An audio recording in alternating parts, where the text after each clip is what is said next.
And as we come on the air tonight, we are continuing our breaking news coverage in Pensacola tonight after a deputy was shot in the line of duty. NBC 15's Corey Pippen joins us live now. Corey, the deputy is expected to be okay.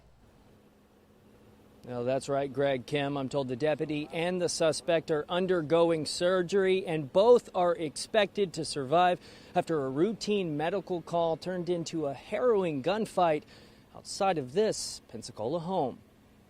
I guess at this time you'd actually call it an ambush. You know, the officers didn't think they were walking into certainly a gunfight, and that's what it turned out to be very quickly. Tonight, the investigation into a deputy-involved shooting on Limerick Lane in Pensacola continues. Escambia County Sheriff David Morgan says it began shortly after 1:30 this afternoon when dispatch got a strange call from the suspect, 41-year-old Daniel Hucks. He was complaining about some domestic issues with a spouse.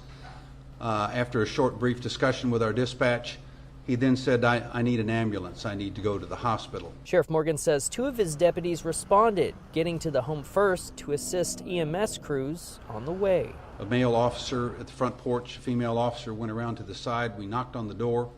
There was no answer. The officer on the front porch heard a noise out in the carport area. According to Sheriff Morgan, Hucks began shooting at the deputy from the carport, and the deputy fired back.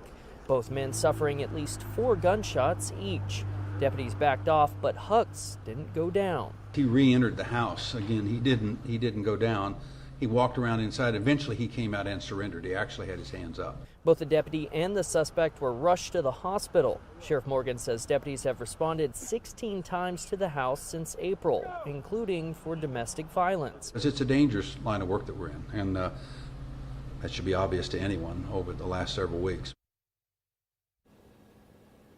Now, the Florida Department of Law Enforcement is still out here investigating. I'm told they will be gathering body or dash cam video from the deputies involved. The other deputy on the scene was not injured, and Sheriff Morgan says it's not believed that she fired her weapon.